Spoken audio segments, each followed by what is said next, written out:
lounging, son. Welcome back to the Comic Lounge. My name is Ryan, and today I'm going to be talking about X-Men #1, the relaunch post the Krakoan era by Jed Mackay Ryan Stegman. But before I get into it, I want to remind everybody, if you're not already subscribed to the channel, please hit that subscribe button. Check out some of the rest of the dope content on the channel. Go through new books, old books, interviews, all that good stuff. So hit that subscribe button. Now let's jump into this. You know, the Krakoan era of comics was you either really loved it or maybe you weren't a fan. I personally really enjoyed that era of X-Men. I loved what Hickman started. I loved what kind of came from that and kind of what they did to reinvigorate the X-Men franchise at Marvel.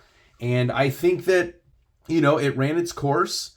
And now it's like they say, from the ashes, a new beginning. So I was kind of skeptical on, how would I feel about whatever the new era is. It's always, you never know how it's going to be when somebody kind of takes the baton and then has to do their own spin. But Jed Mackay, he has a good track record with me. I love his Moon Knight stuff. He did some really good Black Cat, Doctor Strange. His Avengers stuff has been fun. So I was excited to see what he was going to come up with. We got a great lineup. We got Temper, Juggernaut, Beast, Cyclops, MAGIK, PSYLOCKE, and Kid Omega.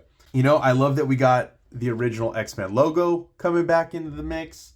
Who wasn't on the cover was Magneto. So Magneto's also a part of this. You'll notice Beast is a little bit different. So he's post the mutation where he kind of looks more like a cat.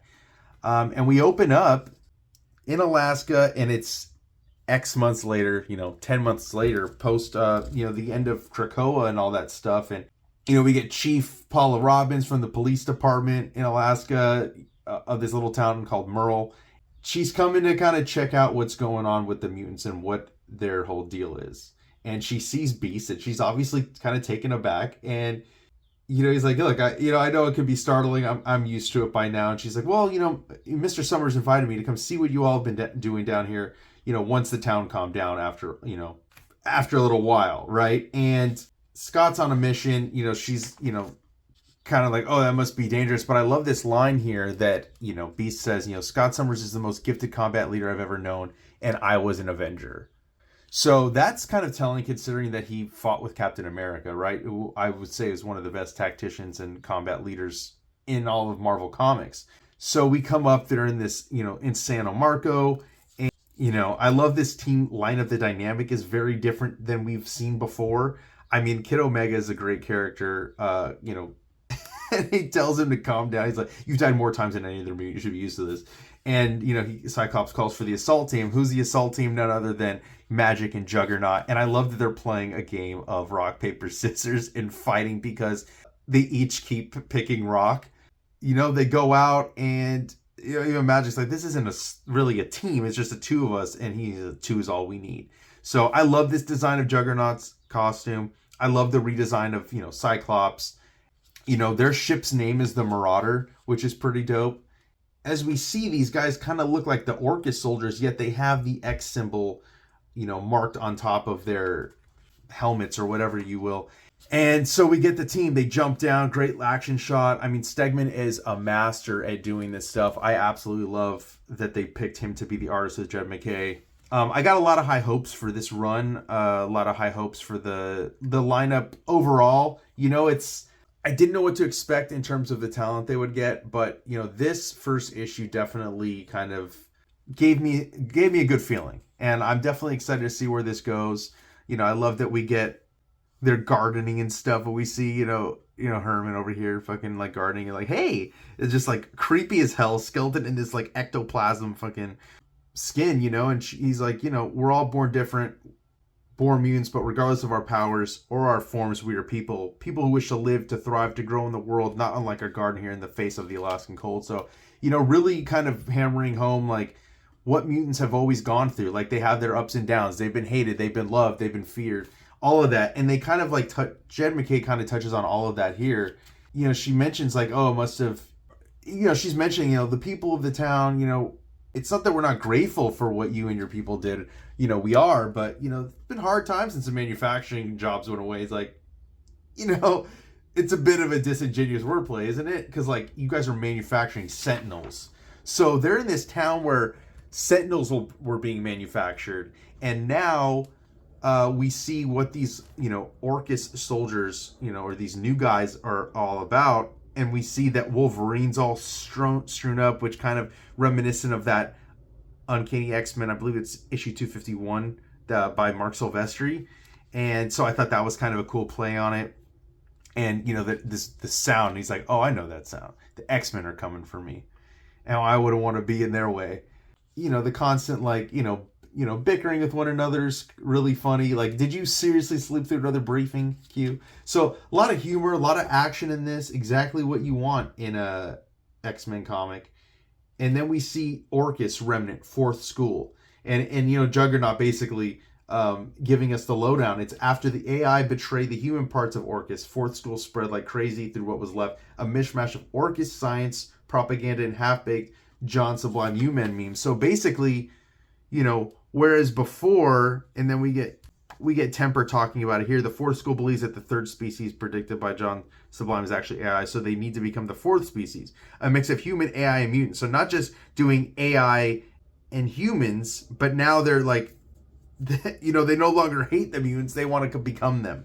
So I think that that's kind of interesting, kind of like pulling from what we just left with Orchis being the main adversary for the X-Men during the Krakoan era, and now they're kind of like not hating the mutants anymore and want to kind of mix mutant, human, and AI all together to create their soldiers. And so, the whole reason they're here, 6 new mutants popped up on Cerebro. Wolverine went, he got captured, so now the X-Men have come in to rescue him and investigate what's up with all these new mutants coming on. And I love how, we're, going back and forth. We're seeing the action of the X-Men doing, then we got this like kind of quiet stuff going on with Chief Robbins and Beast, and, why they're here. She kind of like mentions, it must have been hard, to come from Krakoa to this, and we see Beast saying, I wouldn't know.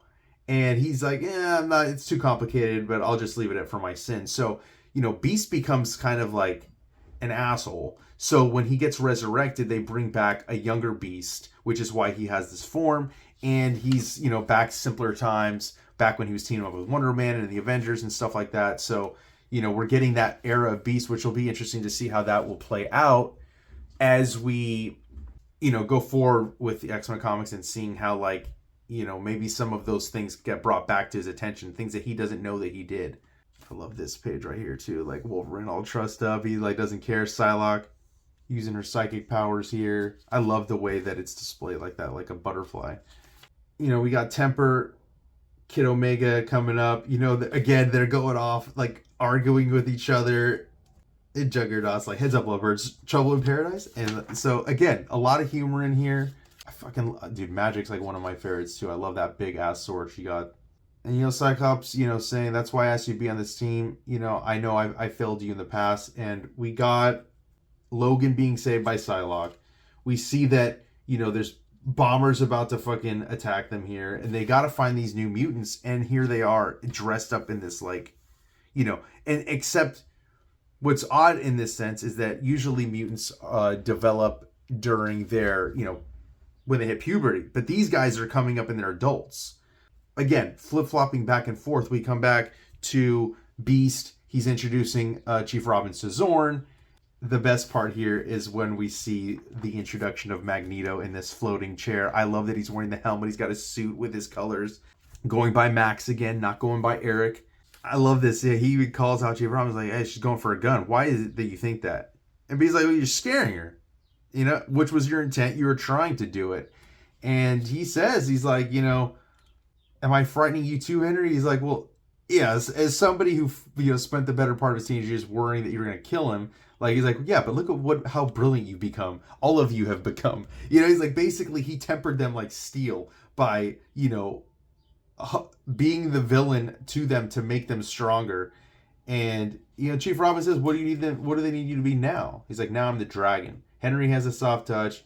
He makes the tea, shows you the gardens. Zorn's healing, puts you at ease.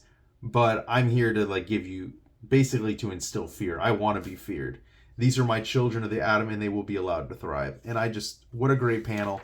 Drawn perfectly. I love these little, the X mentions, so we're gonna see these in the X books and stuff. We got the checklist of it, you know, all this stuff that has to do with the X-Men. We get these questions that are asked to the creators, like where did you first encounter X-Men, which is super cool. Some concept art, the covers of the upcoming stuff that's coming out, super fun. And then we just get some knockdown fights, beautifully colored too by Marte Gracia, just like absolutely breathtaking. I love this stuff so much. And then we see some mysterious people talking, you know, in the background and saying, you know, they were all spies and terrorists, but they are too new in their power. Already the X-Men are turning the tables on them. But since Fourth School reneged on our payment, Wolverine, I'm inclined to repossess the products of all our hard work. What could possibly be going on here in the background? You know, and it says, let's see what we can make of these mutants. And then, you know, they cut off one of the arms. So what does Cyclops say? Ileana, bring that arm with us so that they can, you know, look into it and see how these people were created. And we get a great little, you know, scene between Wolverine and Cyclops, kind of leading into where Wolverine will be, which is, you know, going back to the woods. And he says, you know, it was a lot easier there. And I shouldn't have left. It was a life I understood. Don't come looking for me, Slim. And I love this. He's like, well, where's Logan coming off? This is probably the U.S.-Canada border. And, you know, Magneto coming in here makes you wonder if he's in there for a reason or just to, like, why is he floating in a chair? That's what I'm kind of curious about. And he's like, where's these young mutants? They're new, but they're not young. And so Cyclops hands over the arm. Beast is all like, what the hell's this? You know, he's like, you know, test it. See how, you know, 6 adult Orchis Fourth School agents could manifest X genes at the same time. And I love Kid Omega coming off, calling him Professor M. Tell me he will die in a mission soon. And, you know, 2 old pals talking over it, talking about what happened with the chief and kind of what's next for them. We see that they got this freaking frozen sentinel looking over the city so that they can be sure they don't forget what they owe us. Pretty cool, man. And great letter from Jed Mackay talking about taking over the X-Men book, one of the flagship titles at Marvel Comics, period. Great first issue. If you haven't been reading X-Men, this is a great part to jump in on. You don't even have to have read the Krakoa stuff to enjoy this, but definitely doesn't hurt to kind of know what's been going on with the X-Men stuff. Highly recommend all that stuff. And so go pick it up. I know I'm going to be checking out some of the other number ones. I'll probably be talking about those on the channel as well. Make sure you like, follow, subscribe, hit that bell icon so you're notified every time a new vid drops. And on that note, I'm out.